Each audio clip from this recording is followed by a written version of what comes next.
নমস্কাৰ। পোনপ্ৰথমে মই আপোনালোকলৈ ধন্যবাদ জ্ঞাপন কৰিছোঁ।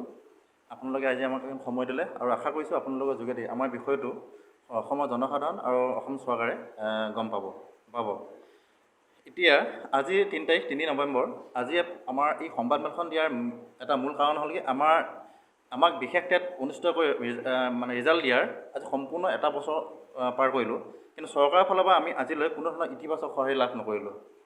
যদিও আমাৰ মুখ্যমন্ত্ৰী মহোদয় আমি ক'ৰবাত মেলে মিটিঙে লগ কৰিছোঁ, তেওঁ আমাক দিম বুলি কয় যদিও, কিন্তু শিক্ষামন্ত্ৰীৰ ভাষ্যটো সম্পূৰ্ণ উল্টা আমি দেখা পাই আহিছোঁ। তেওঁলোকৰ আমি দেখা পাই আহিছোঁ সচৰাচৰ যে 2012 চনত আমাৰ সতীৰ্থ এছএমসকলক বৰ্তমানৰ মুখ্যমন্ত্ৰী তেতিয়া শিক্ষামন্ত্ৰী থাকোঁতে বিশেষ টেট পাতি বিশেষভাৱে নিযুক্তি দিছিলে। সেই কথাখিনি আমি বৰ্তমানৰ শিক্ষামন্ত্ৰীজনক যেতিয়া জনাওঁ, তেওঁ কয় যে তোমালোকৰ কাৰণে বিশেষভাৱে নিযুক্তিৰ ব্যৱস্থা কৰিব নোৱাৰিম।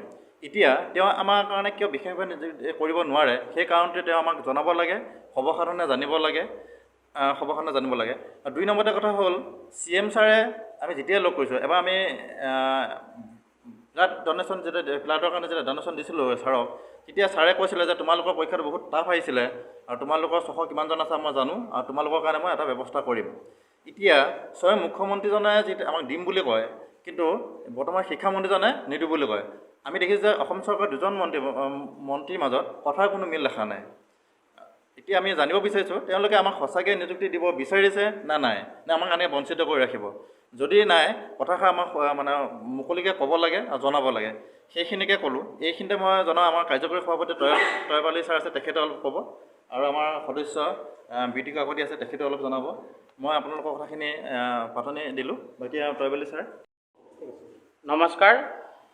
আজি আমাৰ এই প্ৰেছ মিটত উপস্থিত থকা সন্মানীয় সংবাদকৰ্মীৰ সদস্যসকল, বন্ধুসকল, আৰু আজি আমাৰ এই প্ৰেছ মিট দিয়াৰ মুখ্য উদ্দেশ্য হৈছে যে আমি যোৱা বছৰ এই 3 নৱেম্বৰ তাৰিখত আমি বিশেষভাৱে অনুষ্ঠিত বিশেষ টেট পৰীক্ষাত আমি উত্তীৰ্ণ হৈছিলোঁ। আপোনালোকক অৱগত কৰাইছিলোঁ যে 2021 চনত যিটো বিশেষ টেট পৰীক্ষা অৱতীৰ্ণ আমি হৈছিলোঁ, ইয়াত এনেকুৱা ধৰণৰ কুৱেশ্যন কাটিছিল যি পৰীক্ষাত মাত্ৰ 4% নহয়, 3.75% আমি শিক্ষাৰ্থীসকলহে উত্তীৰ্ণ হ'ব পাৰিছিলোঁ। আজি সম্পূৰ্ণ এবছৰ হ'ল। আমি এবছৰ ধৰি আমি চৰকাৰৰ ওপৰত আশা, যেতিয়াৰ পৰা আমি এই বিশেষ টেট উত্তীৰ্ণ হৈছিলোঁ তেতিয়াৰ পৰা আমি এটা মনত পুহি ৰাখিছিলোঁ যে আমি বিশেষভাৱে আমি নিযুক্তি হ'ম, যিহেতুকে বিগত এছএমসকলক 2বাৰকৈ বিশেষ টেট উত্তীৰ্ণ কৰি আমাক তেখেতসকলক নিযুক্তি প্ৰদান কৰিছিল। কিন্তু আৰু তেখেতসকলক যিখিনি NCT নৰ্মছ নথকা স্বত্তেও তেখেতসকলক আপোনাৰ চাকৰিক নিযুক্তি কৰিছিল। পৰৱৰ্তী সময়ত DLED বা অন্যান্য পৰীক্ষা তেখেতসকলে উত্তীৰ্ণ কৰাই এই শিক্ষা বিভাগত সেইসকলক জড়িত কৰাইছে। গতিকে আজি আমাক নিযুক্তি দিয়া নাই। আমি এই নিযুক্তিৰ কাৰণে যিহেতুকে বিশেষ টেট উত্তীৰ্ণ হৈছোঁ আৰু আমাৰ NCT নৰ্মছ 100% আছে, আৰু NCT নৰ্মছ নথকাৰ কাৰণে আগৰ যিগৰাকী শিক্ষামন্ত্ৰী তথা বৰ্তমানৰ মুখ্যমন্ত্ৰী মাননীয় হিমন্ত বিশ্ব শৰ্মা ডাঙৰীয়াই আমাক NCT নৰ্মছ সম্পূৰ্ণ কৰিব কৈছিল, আৰু যিসকল সতীৰ্থৰ হায়াৰ ছেকেণ্ডেৰীত 50% নাই, সেইসকলক 50% পৰিপূৰ্ণ কৰিবৰ কাৰণে আমাক আদেশ দিছিল। সেইমতে এই আদহীয়া বয়সত আমাৰ সতীৰ্থসকলে সেই সম্পূৰ্ণ ক্ৰাইটেৰিয়া সম্পূৰ্ণ কৰি যিটো বিশেষ টেট পাতিছিল, সেই বিশেষ টেটতো উত্তীৰ্ণ হৈ 100% NCT নৰ্মছ সম্পূৰ্ণ কৰিছে।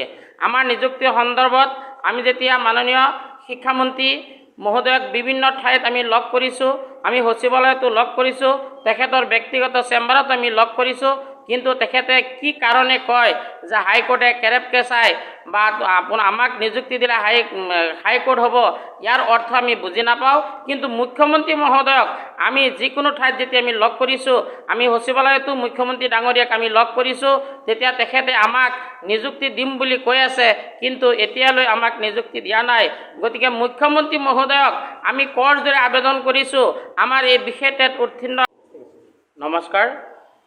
আজি আমাৰ এই প্ৰেছ মিটত উপস্থিত থকা সন্মানীয় সংবাদকৰ্মীৰ সদস্যসকল, বন্ধুসকল, আৰু আজি আমাৰ এই প্ৰেছ মিট দিয়াৰ মুখ্য উদ্দেশ্য হৈছে যে আমি যোৱা বছৰ এই 3 নৱেম্বৰ তাৰিখত আমি বিশেষভাৱে অনুষ্ঠিত বিশেষ টেট পৰীক্ষাত আমি উত্তীৰ্ণ হৈছিলোঁ। আপোনালোকক অৱগত কৰাইছিলোঁ যে 2021 চনত যিটো বিশেষ টেট পৰীক্ষা অৱতীৰ্ণ আমি হৈছিলোঁ, ইয়াত এনেকুৱা ধৰণৰ কুৱেশ্যন কাটিছিল যি মানে পৰীক্ষাত মাত্ৰ 4% নহয় 3.75% আমি শিক্ষাৰ্থীসকলহে উত্তীৰ্ণ হ'ব পাৰিছিলোঁ। আজি সম্পূৰ্ণ এবছৰ হ'ল। আমি এবছৰ ধৰি আমি চৰকাৰৰ ওপৰত আশা, যেতিয়াৰ পৰা আমি এই বিশেষ টেট উত্তীৰ্ণ হৈছিলোঁ তেতিয়াৰ পৰা আমি এটা মনত পুহি ৰাখিছিলোঁ যে আমি বিশেষভাৱে আমি নিযুক্তি হ'ম, যিহেতুকে বিগত এছএমসকলক দুবাৰকৈ বিশেষ টেট উত্তীৰ্ণ কৰি আমাক তেখেতসকলক নিযুক্তি প্ৰদান কৰিছিল। কিন্তু আৰু তেখেতসকলক যিখিনি NCT নৰ্মছ নথকা স্বত্তেও তেখেতসকলক আপোনাৰ চাকৰিক নিযুক্তি কৰিছিল।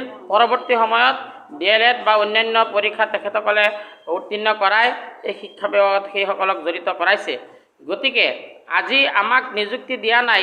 আমি এই নিযুক্তিৰ কাৰণে যিহেতুকে বিশেষ টেট উত্তীৰ্ণ হৈছোঁ আৰু আমাৰ NCTE নৰ্মছ 100% আছে আৰু NCTE নৰ্মছ নথকাৰ কাৰণে আগৰ যিগৰাকী শিক্ষামন্ত্ৰী তথা বৰ্তমানৰ মুখ্যমন্ত্ৰী মাননীয় হিমন্ত বিশ্ব শৰ্মা ডাঙৰীয়াই আমাক NCTE নৰ্মছ সম্পূৰ্ণ কৰিব কৈছিল আৰু যিসকল সতীৰ্থৰ হায়াৰ ছেকেণ্ডেৰীত 50% নাই সেইসকলক 50% পৰিপূৰ্ণ কৰিবৰ কাৰণে আমাক আদেশ দিছিল।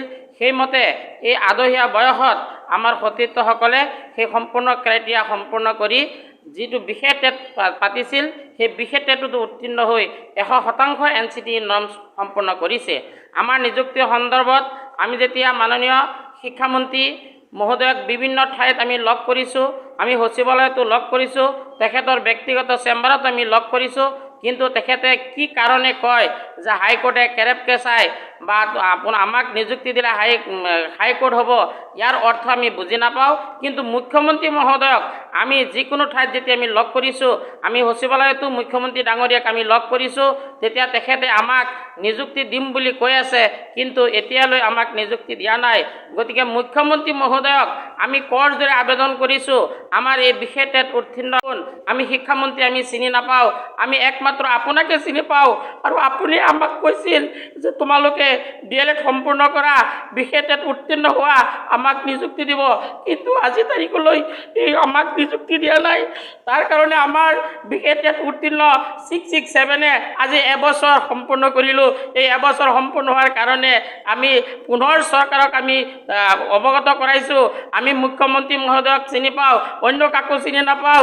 গতিকে মুখ্যমন্ত্ৰী মহোদয়, আপোনাক আমি কৰদৰে বিনয় কৰিছোঁ, আপুনি কিছু আহৰি উলিয়াই আমাৰ এই 667 কাৰণে অতি সোনকালে ব্যৱস্থা গ্ৰহণ কৰক। যদি এসপ্তাহৰ ভিতৰত মুখ্যমন্ত্ৰী মহোদয় আমাক যদি ব্যৱস্থা নকৰে, তেতিয়াহ'লে আপুনি নিবিচৰা, আপুনি এই শান্তিৰ অসমত বিভিন্ন আন্দোলন নিবিচৰা, শান্তিৰ অসমত অনশন নিবিচৰা ইত্যাদি কাম কৰিবলৈ যাতে আমাক বাধ্য নকৰায়।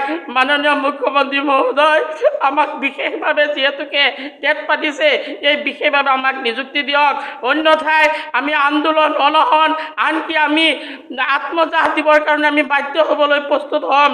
গতিকে মহোদয়, আপোনাক আমি চিনি পাওঁ, আপুনি আমাৰ প্ৰভু, আপোনাক কৰজোৰে নতশিৰে অনুৰোধ কৰিছোঁ, আপুনি যাতে আমাক এই 667 ভৱিষ্যতৰ উজ্জ্বল কামনা কৰে আমাক নিযুক্তি প্ৰদান কৰে।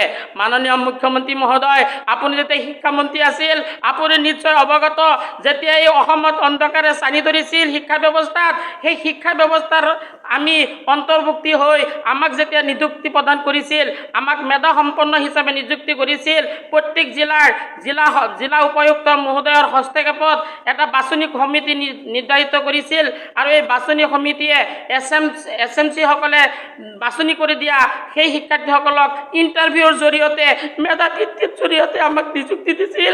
আজি সেই নিযুক্তি ক'ত গ'ল? আমি প্ৰায় 2012 চনৰ পৰা আজিলৈকে আমি শিক্ষা ব্যৱস্থাত জড়িত হৈ আছোঁ। শিক্ষামন্ত্ৰীয়ে কোন যুক্তিত কয় যে আপোনালোকে বেলেগ ব্যৱস্থা কৰক? আমি এই গোটেই বয়স শিক্ষা ব্যৱস্থাৰ লগত জড়িত হৈ আছোঁ, আমি মানৱ সম্পদ গঢ় দি আছোঁ, আমি অন্ধকাৰ, আমি নিজে মম হৈ পেলাই পোহৰ জ্বলাই এই অসমখনক পোহৰ কৰি আছোঁ, এতিয়াও জড়িত হৈ আছোঁ। গতিকে আমি মুখ্যমন্ত্ৰী শিক্ষামন্ত্ৰী মহোদয়, আমি অন্য কোনো কাম বৰ্তমান কৰিব আমি নোৱাৰোঁ, আমি অপৰাধ।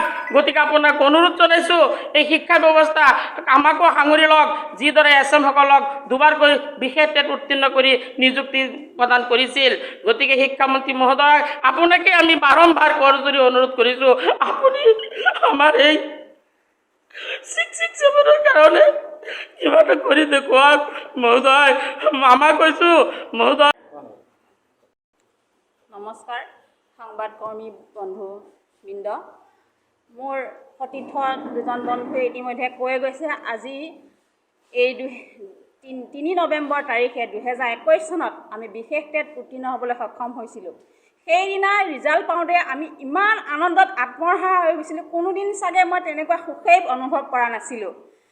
কিয়নো আমি এটা কৰ্মত জড়িত হৈ আছিলোঁ সৰ্বশিক্ষাত, হঠাতে আমাৰ কামটো নোহোৱা হৈ গ'ল। আপোনালোকে অনুভৱ কৰিব নিশ্চয়, যেতিয়া কাম কৰি থাকে হঠাতে কাম নোহোৱা হ'লে কেনেকুৱা মানসিকতাত মানুহে ভোগে। ইমান কষ্ট কৰি আমি ইমান কঠিন এক্সাম এটা, পৰীক্ষা এটাত উত্তীৰ্ণ হ'বলৈ সক্ষম হ'লোঁ। সিদিনা বহুত সুখী অনুভৱ কৰিছিলোঁ, কিয়নো আকৌ আমি এখন শিক্ষা জগতলৈ উভতি যাম, নিজকে শিক্ষয়িত্ৰী হিচাপে পৰিচয় দিব পাৰিম আৰু কণ কণ শিশুসকলৰ লগত আমি সদায় আমাৰ জীৱনটো পাৰ কৰিব পাৰিম।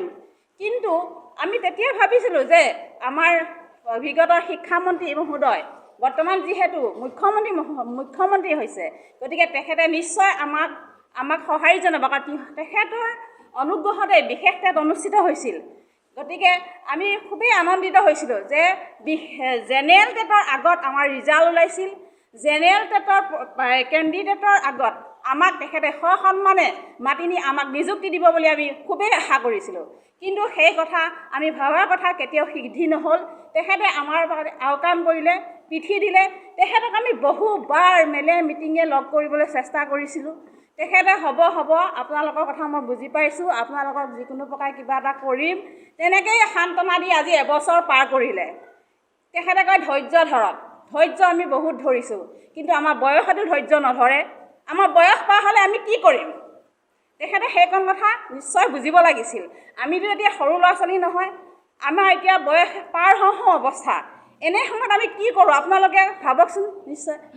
কিন্তু তেখেতে বাৰু আমাক সান্তনা বাণীয়ে দিলে, কিন্তু শিক্ষামন্ত্ৰী মহোদয়ক লগ কৰিলে কি উত্তৰ দিয়ে? আমি যেন তেখেতৰ ওচৰলৈ গ'লে আমাক শত্ৰুৰ দৰে ব্যৱহাৰ কৰে। আপোনালোকে দিলে হাইকোৰ্টে মোক বাধা দিব, আপোনালোকক নিযুক্তি দিলে বেলেগে বেয়া পাব। কি আমি অপৰাধ কৰিলোঁ বিশেষ টেটত উত্তীৰ্ণ হৈ? মই এনেকুৱা ভাবিছোঁ যে আমি ডাঙৰ পাপ কৰিছোঁ। বিশেষ টেটত উত্তীৰ্ণ হৈছোঁ, শিক্ষামন্ত্ৰী মহোদয়ে আমাক চকুৱে চাব নোৱাৰা হৈছে। কিহৰ কাৰণে? বিশেষ টেটত উত্তীৰ্ণ বিশেষ পৰীক্ষা পাতি বিশেষভাৱে নিযুক্তি দিব নোৱাৰা যুক্তি ক'ত? তেখেতসকলে আমাক ক'ব লাগিব। তেখেতসকলে আমাৰ লগত আলোচনাত বহিব লাগিব। আমাক কিয় নিযুক্তি দিব নোৱাৰে? কিয় আমাক হাইকোৰ্টে বাধা দিয়ে? কি যুক্তিত হাইকোৰ্টে বাধা দিব? আমি বিশেষ টেটত উত্তীৰ্ণ হ'লোঁ নে হোৱাৰ পিছত আমাক হাইকোৰ্টে কিয় বাধা দিব? তেওঁলোকে কি কথা কৈ আছে আমাৰ আগত? সেইটো বুজি পোৱা নাই। আমাক স্পষ্টকৈ তেওঁলোকে বুজাই দিব লাগে। যদি আমাক নিযুক্তি দিব নোৱাৰে, আমি কেইবাবাৰো আবেদন কৰিছোঁ মুখ্যমন্ত্ৰী মহোদয়ৰ কাৰ্যালয়লৈ লগ পাবৰ বাবে। তেখেতে আমাক এসপ্তাহৰ ভিতৰত আমাক মাতি নি আমাক কথাখিনি বুজাই দিয়ক। যদি আমাক নিযুক্তি দিব নোৱাৰে, কিয় দিব নোৱাৰে স্পষ্টকৈ উত্তৰ দিয়ক।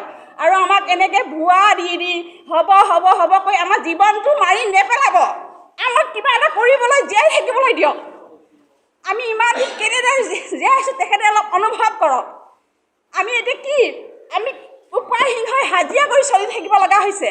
টিউশ্যন কৰি ঘৰে ৰাতি টিউশ্যন কৰি ভাত মোকলাব লগা হৈছে, কিয়নো আমাৰ হাতত এতিয়া কৰ্ম নাই। তেখেতে সেই কথা কিয় অনুভৱ কৰা নাই?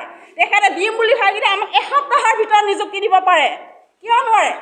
বিহাৰ আৰু ত্ৰিপুৰাত সৰ্বশিক্ষা কৰ্মীসকলক যদি নিযুক্তি দিব পাৰে, তেনেহ'লে আমাৰ অসমত কিয় নোৱাৰে? আমিতো একো ভুল কাম কৰা নাই, আমিতো ফেইল কৰি আমি তেওঁলোকক অনুনয় বিনয় কৰা নাই যে আমাক নিযুক্তি দিয়ক। আমি সম্পূৰ্ণ যোগ্যতা ৰাখি, সম্পূৰ্ণ কোৱালিফিকেশ্যন আছে আমাৰ এজন শিক্ষক হ'বলৈ। গতিকে তেখেতসকলে আমাক কিয় বাধা দি আছে, কিয় আমাক নিযুক্তিৰ পৰা বঞ্চিত কৰি আছে, তেখেতসকলে আমাক স্পষ্টকৈ উত্তৰ দিব লাগে। এইখিনিয়ে মোক ক'ব লগা। তেখেতসকলৰ যিহেতু তেখেতসকলে কোনো নমস্কাৰ শ্ৰদ্ধাৰ সাংবাদিক বন্ধুসকল। আচলতে চাওক, আজিৰ দিনটোতে অৰ্থাৎ 2021 চনৰ 3 নৱেম্বৰ তাৰিখে বিশেষ টেট পৰীক্ষাৰ্থীসকলৰ ফলাফলটো ঘোষণা হৈছিলে। আজি সম্পূৰ্ণ এবছৰ হ'ল, কিন্তু আমাৰ হয়তো এই অসম চৰকাৰৰ প্ৰথমটো নিযুক্তি পৰীক্ষা আমাৰেই হৈছিলে, আমিয়েই দিছিলোঁ 2021 চনৰ 3 অক্টোবৰ তাৰিখে। আৰু আমাৰ পৰীক্ষাটো প্ৰথম হৈছিল অসম চৰকাৰৰ হিমন্ত বিশ্ব শৰ্মা ডাঙৰীয়া দেৱৰ প্ৰথমখন চৰকাৰৰ প্ৰথমখন পৰীক্ষা কিজানি আমিয়েই দিছিলোঁ।